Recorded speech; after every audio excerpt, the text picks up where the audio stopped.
news this morning. 2020 budget passes second reading in Senate.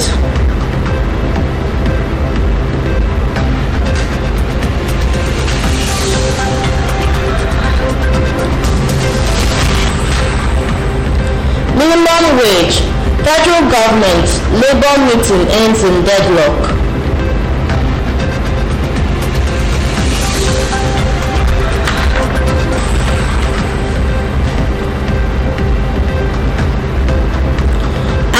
Community laments erosion menace since seeks government intervention.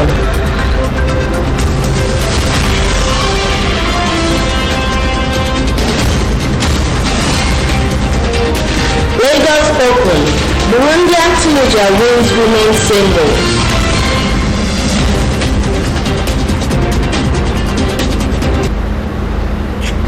Good morning, welcome to MCL News. I am Amanda Carlo. Now the details of the news. The 2020 appropriation bill submitted to the National Assembly last week by President Muhammadu Buhari on Tuesday scaled second reading on the floor of the Senate. The upper chamber has subsequently adjourned plenary till 29th November 2019 to enable ministries, departments and agencies of government defend their respective budget proposals before the committees of the Senate. In his concluding remark during the last day of debate on the 2020 budget estimates, the Senate President Ahmed Lawan identified revenue generation as a major challenge of the budget. He said that the successful implementation of the budget may be difficult to realize until proactive measures are taken to address the situation. Lawan, while advocating for a knowledge-based economy, appealed to the federal government to create an environment that will create jobs for the youth. Speaking of attracting investments, he said, "We cannot realistically attract even domestic investments in any sector without security, not to mention direct foreign investments into our country." The Senate President also warned some agencies such as the Niger Delta Development Commission, Nigerian Communications Commission, and Federal Capital Territory Administration to submit their respective budgets to National Assembly or risk zero budget allocation for the year 2020. The negotiation meeting between the federal government and the organized labor on the consequential adjustment on the new minimum wage was last night adjourned to Wednesday, 16th October. Already both the federal government and the organized labor have adjusted their positions on the consequential adjustment. While the federal government has offered to make consequential movement of workers from grade level 7 to 14 to 17%, from its initial 11% and 12% for grade level 15 to 17 from 6.5%. The organized labor also shifted its position of 29% for consequential movement of GL 7 to 14 to 25% and 20% for GL 15 to 17 from 25%. The Minister of Labor and Employment, Senator Chris Ngige, at the end of the meeting, said that discussion will continue today as a result of exigency of the time.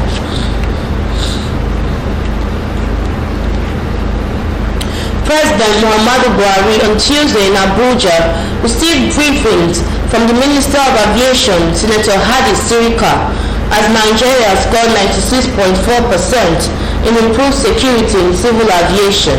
Speaking with State House correspondents after the presentation of the certification for improved security in civil aviation to the President, Sirika said the certificate was presented to Nigeria by the International Civil Aviation Organization after assessing the country's aviation security system.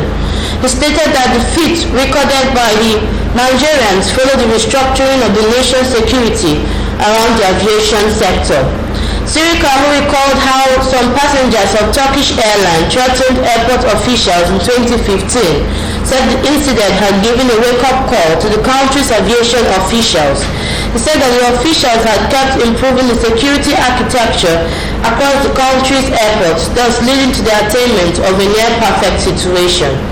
The minister says that all necessary steps will be taken to ensure that the country maintains the standard and continue to do well in the aviation sector. He announced that already 721 aviation security personnel have been profiled and trained by the Department of State Security Service in handling of guns and lots. He said that they will soon be deployed to enhance security at the country's airports.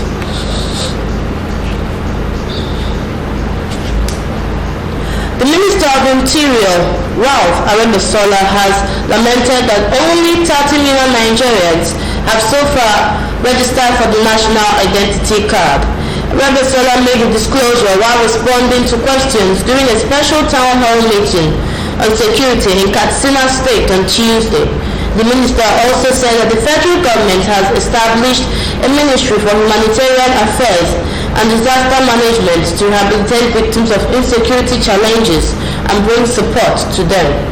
On his part, the Minister of Information, Lai Mohammed, said that the Ministry of Communication has blocked about 9 million unregistered SIM cards within 2 months as part of efforts to tackle insecurity in the country.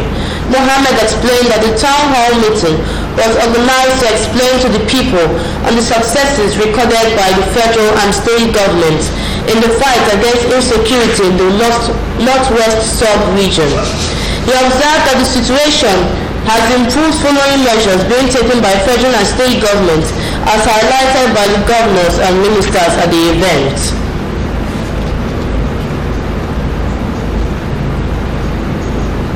The Ohono clan in the Imba local government area of Abia State has called on the federal and state governments to come to their aid as gully erosion is presently ravaging the community.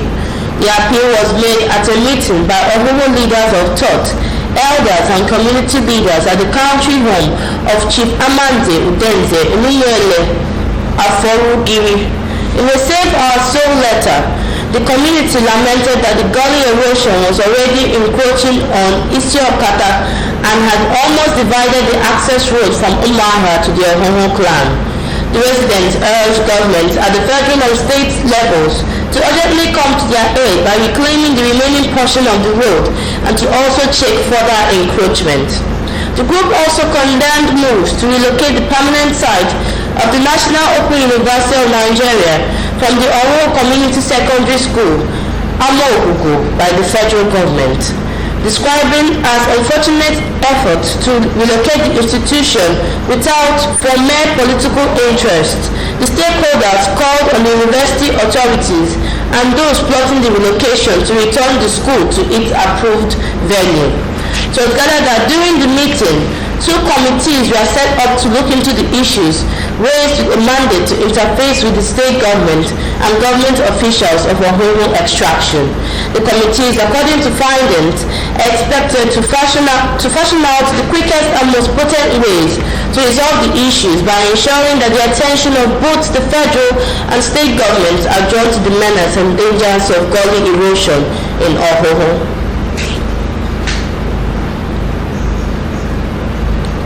More than 10 years after toll gates and highways were removed, the federal government on 2nd October announced plans to return them. The proposal continues to generate strong reactions from across the country. MCL News samples opinion of Aba residents on the proposal. Ruth Oham's reports. The Minister of Works and Housing, Babatunde Fashola, unveiled the plan to return toll gates on federal roads to newsmen after a meeting of the Federal Executive Council on 2nd October 2019 in Abuja. The proposal has generated strong debates among Nigerians. The overriding arguments have been that the priority of the government should be construction and maintenance of federal roads and not establishing of toll gates. The federal government of this country should concern itself on how to maintain and rehabilitate our federal highways. Because we've had situations in this country in the past when we had the toll gate system. We knew the challenges that bedeviled this nation. Now they want to return the toll gate system, wherein the state of our roads are nothing to write home about. If it is for the purpose of the welfare of the people, good. Because the money being used for the road is being sourced both internal and external. If now we build roads and ask for toll gates to recoup that particular investment, and you stop at that will be fine. I'm not saying anything bad about it, in as much as it's going to curtail this issue of, insurgency, movement of people, especially unauthorized people, carry, movement of arms and other things, illegally into different parts of the country.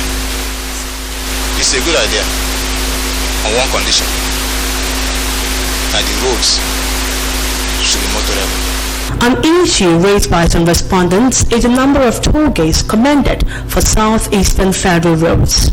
According to the statistics of designated toll gate points across the country, Southeast has 56 toll gates, South-South 21 toll gates, North-Central 14 toll gates, Northeast 9 toll gates. It's lopsided against the Southeast. I think about over 60% of them are concentrated in the Southeast, and that's not fair because much as it's necessary, much as it is helpful, it also has its negative impact on the movement of goods and services, of human traffic. It does have its negative aspect, and you're not going to allow that negative aspect to impact mostly, unfairly on one geopolitical zone. It should be equally distributed. I am very conscious of the fact that I'm on air. It's a message we are sending out there. They should fix the state of our road. And at the end of the day, before you talk about toll gate, in advanced countries where we have toll gates, the roads are in good motorable condition. So they should not come and add salt to injury. Justice is for all.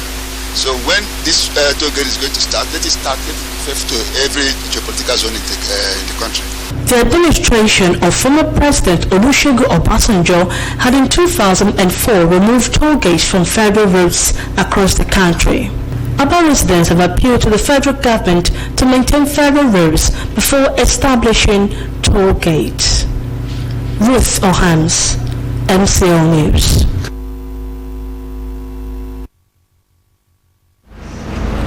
The Isuanyocha community in the Awka North local government area of Anambra State has slammed a 5 billion naira lawsuit against the state government for trespassing on its land.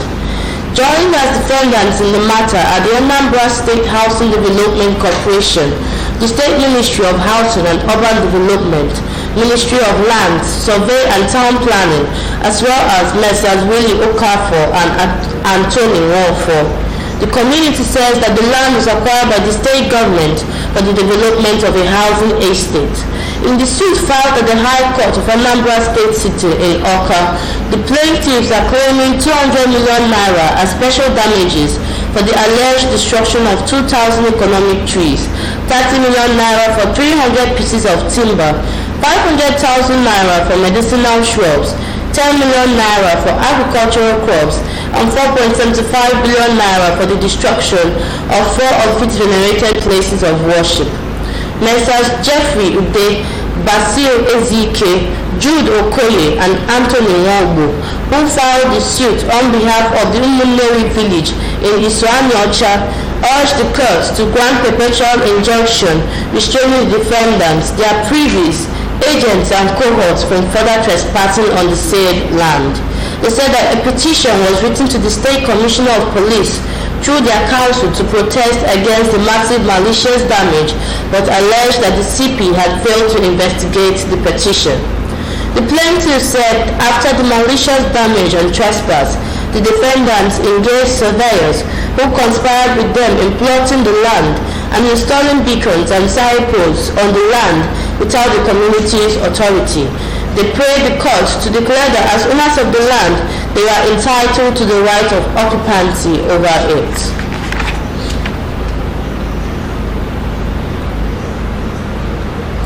The personnel of the Enugu State Police Command have arrested 6 suspected members of the Supreme Viking Confraternity during the initiation of a new member.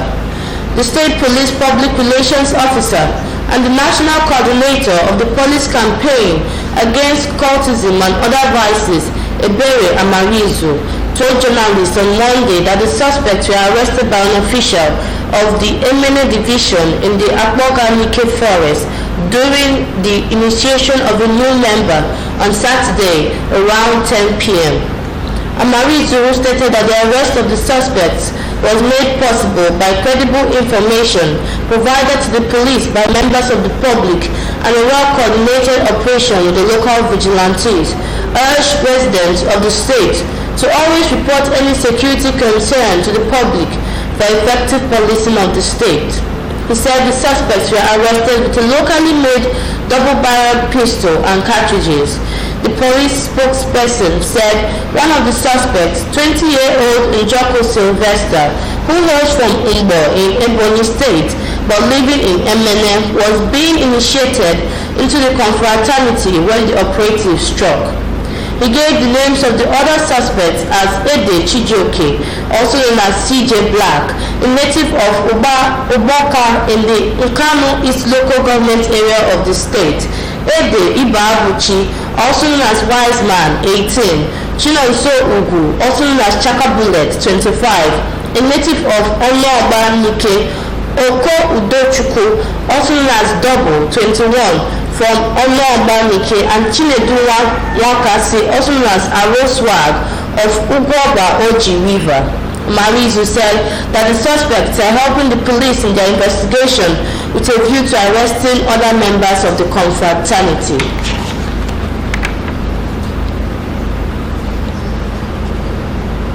Still to come on the news, Senate urged federal government to declare state of emergency on federal roads. Abia State House of Assembly calls for termination of Lloydan services in Abia. Society urged to stop stigmatization of rape victims.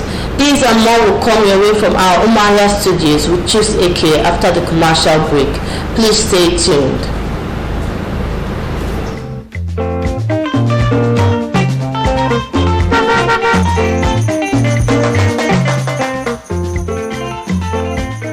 Do not deface Abia State with posters.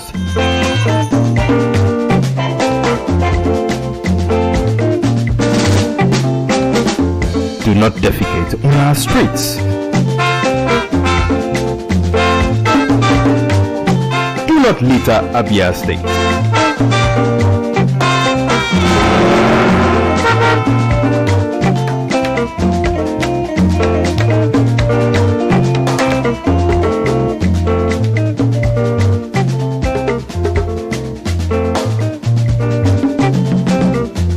My brothers, I say wetin man go do for this world wey people no go talk. If you chop, Do not urinate in public places. you no chop, dem go talk. Wetin make we do for this world? I say make we go do the things wey we carry for heart. Na so world want am. Abi no be so? Keep Abia State clean. This message is brought to you by MCLtv.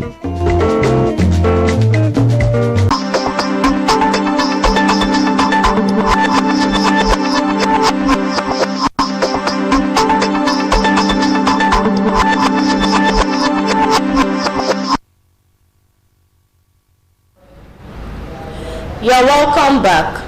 At this point, we'll be connecting to Umaria Studios, where Chooks AK is standing by to tell us more. Good morning, Chooks.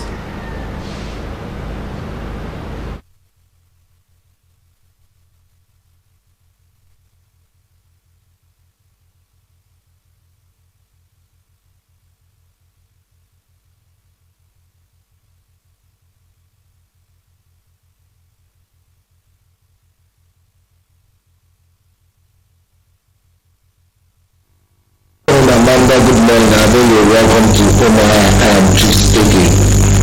The Abia House of Assembly has called for the termination of the appointment of the IT firm handling payment of salaries in Abia Lloydan Business Services. It also ordered for an investigation to bring an end to excessive deductions of salaries of civil servants in the state. This was an issue, a motion of urgent public importance raised by the majority leader of the House, Suleiman Abdullah, representing Obingwa East State constituency. Nora Okafor tells us more. The House Majority Leader, who bemoaned the processes of payment of staff salaries in various states, found that the deductions made before workers' salaries are paid to them. Akpolonu noted that Lloyd's Business Services, which is responsible for processing salaries, Akpolonu reviewed that Lloyd's Business Services, which is responsible for processing salaries of civil servants in the state, do not pay tax nor have an office in Abia, hence cannot be allowed to be in charge of salaries of Abia workers. He explained that the deductions of the salaries emanate from the banks as well as the contract company. The Majority Leader called on the House Committee on Finance to investigate the 4 years of Lloyd's Business Services in Abia and report back to the House.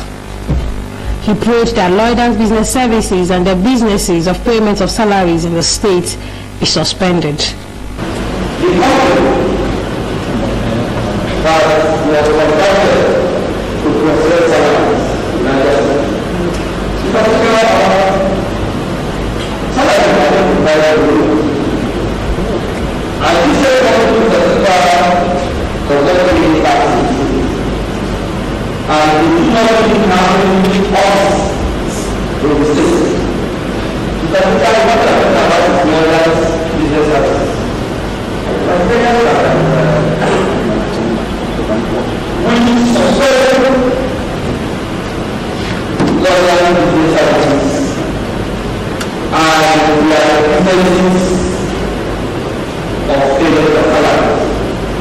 The motion to suspend the IT firm's operation in the state was thrown open to the House for considerations. So I support whoever we should look into the activities of lawyers in Abia.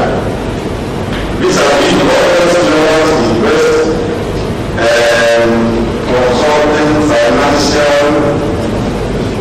institution that must manage our Abia. Maybe by the time we open up, we will find out that is also preparing others or to support the motion as moved by the leader of the House with a very little the call that the business of the national society.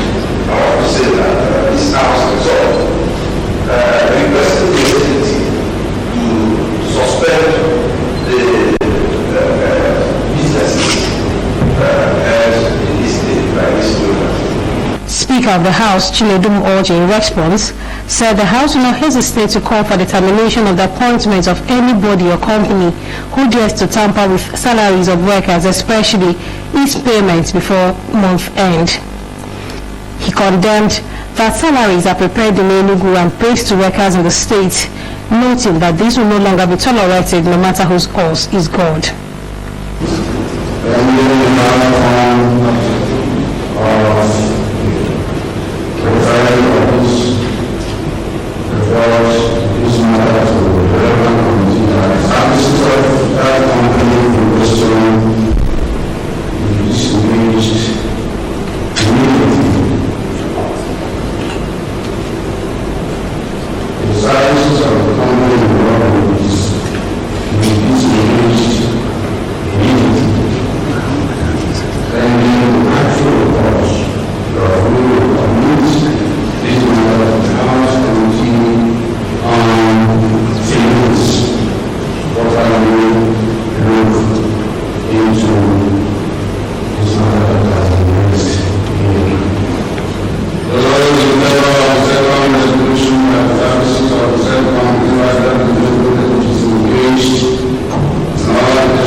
State University Teaching Hospitals Management Board Bill 2019, sponsored by Chukwu Chijoke, passed its first reading.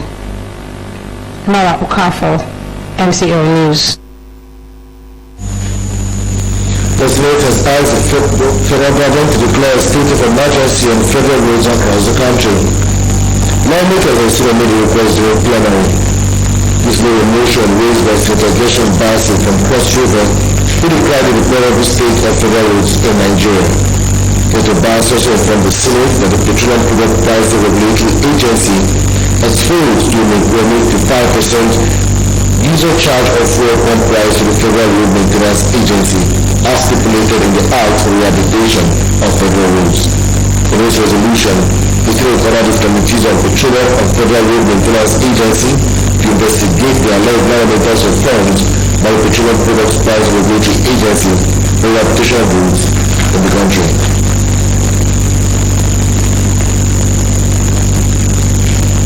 The inheritance of rape, especially of minors of both sexes, have become worrisome. More worrisome is the fact that the minors knows no institution, ethnicity, religion, or social status, as some rape culprits are known to have come from these spheres. In Nigeria, most cases of rape are not reported, but most rape victims who dare to speak up are stigmatized and left to live with the trauma. This is reason that members of the society have been urged to shift attention from stigmatization of rape victims to exposing and prosecuting rapists. The call was made by a legal practitioner, Mike Endo, right feature of MCLtv breakfast program, Good Morning Adam. Strategy Squad found this report. Child sexual abuse in Nigeria is an offense under several sections of Chapter 21 of Nigeria's Criminal Code, which also stipulates that the age of consent is 18. A 2013 survey by Positive Action for Treatment Access suggests that over 31.4% of girls had their first sexual encounter through rape or forced sex of some kind. On its own, the United Nations International Children Emergency Fund reported in 2015 that 1 in 4 girls and 1 in 10 boys in Nigeria had experienced sexual violence before the age of 18. One of the most challenging issues about rape is the fact that victims are often afraid to speak up due to threats, and when they do, they face stigmatization from members of the society. This is why a legal practitioner based in Umuahia, Mike Ndo, calls for more action against the perpetrators of this heinous crime.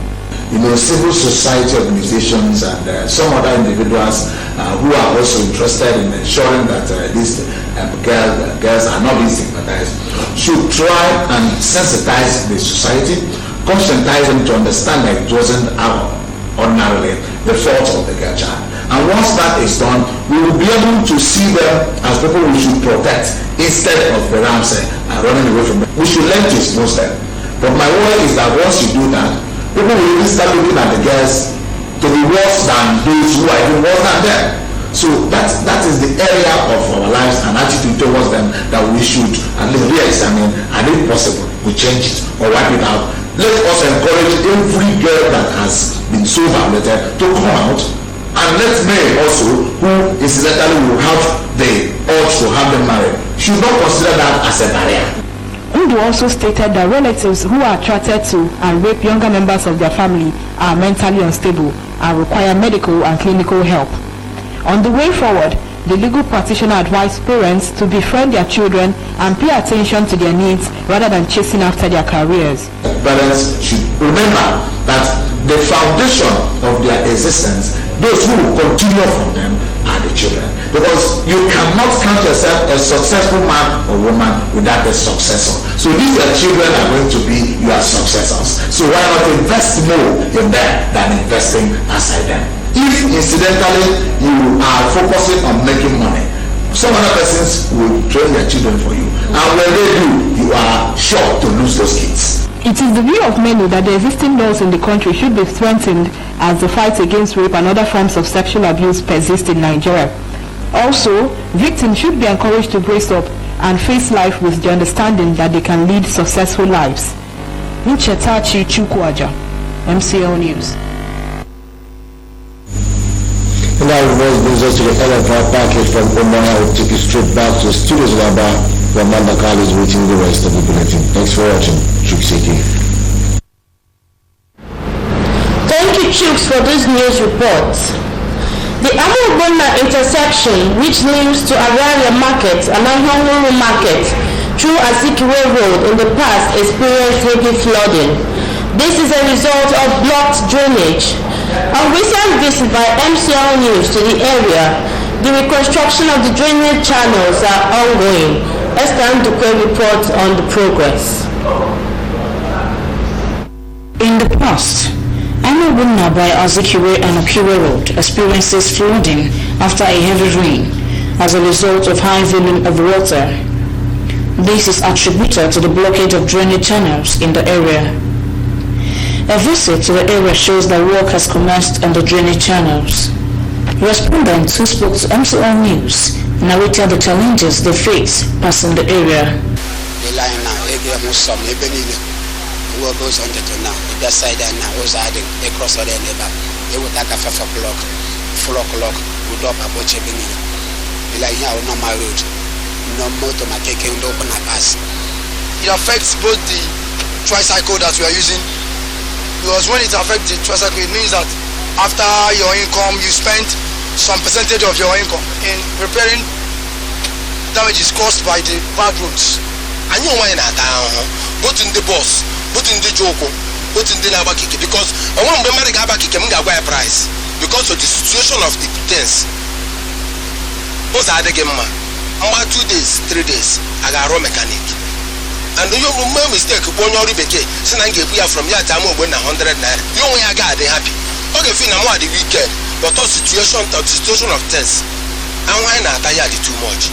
The site contractor who spoke to MCL News expressed optimism in view of the level of work done.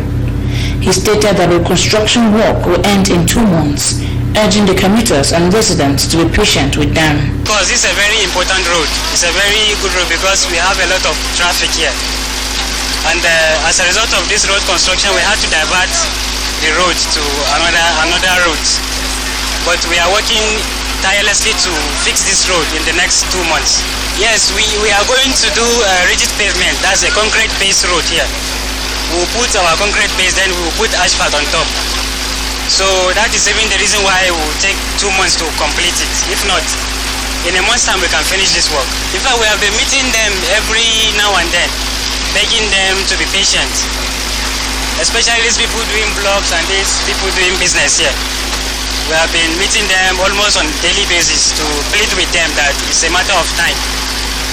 And we are working, we have all our materials on ground. The only thing is we are working in phases, that is why. Flooding on roads remain a major challenge, resulting in the constant failure of roads in the city. Drainage channels serve to convey flood water away from road infrastructure, allowing it to last longer. Esther Ndukwe, MCL News. And on sports, 18-year-old Burundi's Sada Nahimani has emerged the winner of the women's singles of first leg of the 2019 Lagos Open International Tennis Championship. She defeated her Brazilian opponent Laura Pigozzi 2-6, 6-4 and 6-3 to pick the top prize. Despite playing in the championship for the first time, the Burundian showed no nerves to win the tournament and became the toast of the Lagos fans. In the men's singles, Frenchman Calvin Hameri dominated the final match, beating Bahrain's set-kick Alden 6-1 and 6-2 in 1 hour and 6 minutes to emerge the champion. Also yesterday, some Nigerian players that began their campaign in the qualifying round of the second leg have reaffirmed their intention to upset their foreign counterparts. In some of the matches played, Albert Bicom defeated American Dustin Goldenberg 6-3, 6-2, while Sylvester Emmanuel had an easy ride over compatriot Augustine Stevens 6-2, 6-4. Among the Nigerian stars aiming for a good outing in the second leg is Oyinlomo Quadri and Joseph Ime, who we are giving wild cards to compete from the main draw, which serves off today. Quadri exited the first leg in the second round, while Ime had to retire in the second round match following a knee injury.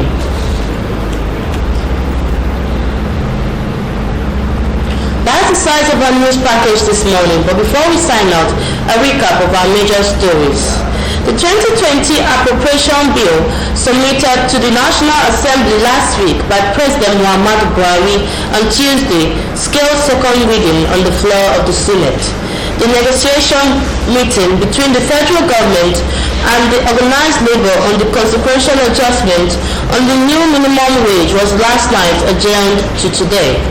The Ohoro clan in the community in the Umuahia North local government area of Abia State has called on the federal and state governments to come to their aid as gully erosion is prevalently ravaging the community.